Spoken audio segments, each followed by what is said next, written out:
Speaking of that, Florian, that's kind of your special playing field since you're advising the Mongolian government.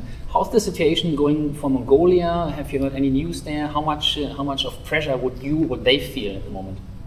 I think there's generally a lot of pressure on emerging markets, just as much as there's pressure on the developed economies. It's just as Jim was saying, the developed economies, the children or the grandchildren or the grand-grandchildren have to deal with it.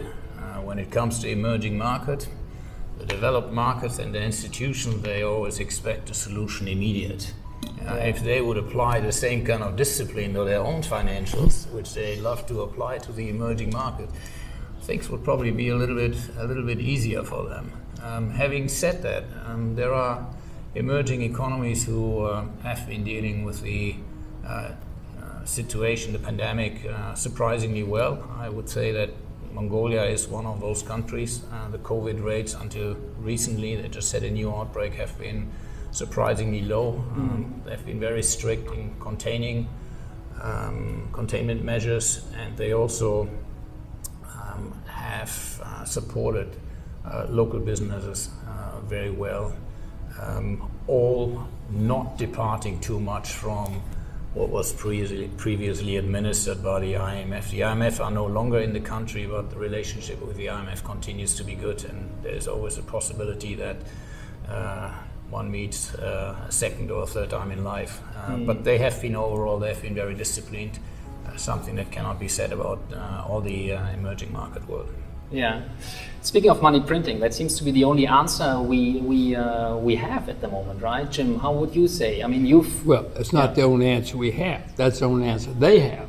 You know, if you go to the central banks, that's all they know. They want to keep their jobs, and they think the way to do that is to print money. I happen to think it's going to be a disaster in the end, but that's all they know. They will borrow as much as they can, but they will print as much. It's not the only solution. The other solution is to bite the bullet and admit the mistakes and go through some pain. You know, in the early 20s, we had this problem in America, and in America they raised interest rates, they balanced the budget, had a terrible 2 or 3 years. But then the 20s were a fantastic economic decade for the United States. In Scandinavia in the early 90s, they had this problem. They bit the bullet. They had a lot of pain. But Scandinavia's done well in the past 30 years. Japan, on the other hand, in the early 90s, oh no, nobody will fail. Print, print, print. Well, you know, the Japanese have had 3 lost decades because they did the wrong thing. So in my view, if you accept reality, you'll wind up better off. Yeah. Speaking of what you've just said, do we see a Japanification of the global economy? Population getting older, more debt is being accumulated? Maybe also a question to the both of you. Would that be like the plan we kind of face in the future if interest rates stay so low that we globally have this issue? Well, the Japanese do have a declining population, and the population has been declining for 11 years now. So most countries do not have declining populations yet. They will, but except maybe a couple of the European countries. So the Japanese have serious problems facing. The debt goes higher every day, and the population goes down every day. Who's going to pay the debt? Not me, not Florian. I don't know who's going to pay the debt.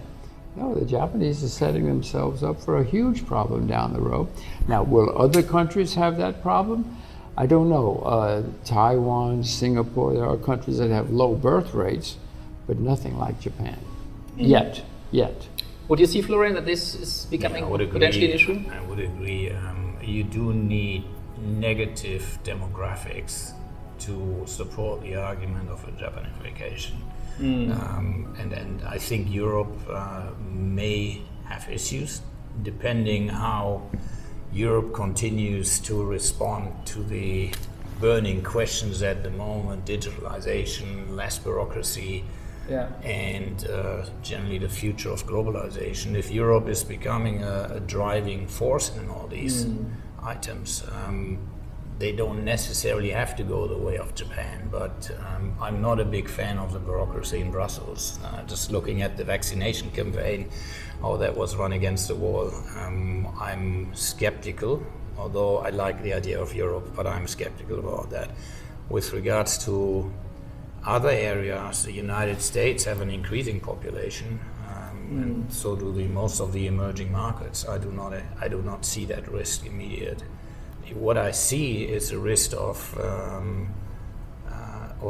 increased debt and not manageable debt, and the fact that economics are going out now trying to coin new textbooks like the new monetary policy. To me, who has received a kind of old school education, it's mind-boggling. Because it effectively means we can talk inflation away, we can ignore inflation, it's all about employment. And I think that's very dangerous. And now justifying low interest rates, ultra low interest rates, with the argument if we increase interest rates, we run into a catastrophe and a lot of the institutions will break down.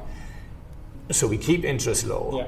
But that again encourages governments, and not just corporates, the biggest culprits really are the governments in the developed world, to increase debt. That is a problem. And I think the problem is even more exacerbated in the democratic countries where people seek re-election and want to hand out goodies to people, especially now using the pandemic as an excuse. I think in the long run, we do not just see a danger of debt spiraling out of control, potentially inflation, and my ancestors in Germany, they knew particularly well what that meant. But we also see a danger to the democratic institutions, I believe.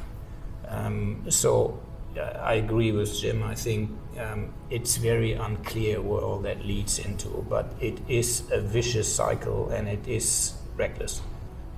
And one difference in Europe and Japan is Europe has immigration. Whether they like it or not, they have immigration. The Japanese have no immigration. They don't like foreigners. And I think this year they said we're going to take 75,000 immigrants per year. Well, I mean, that's a huge change, but 75,000 people does not solve the problems in a country with 125 million people. True. The point also, you've just mentioned it, Florian, the debt is rising faster than the economy.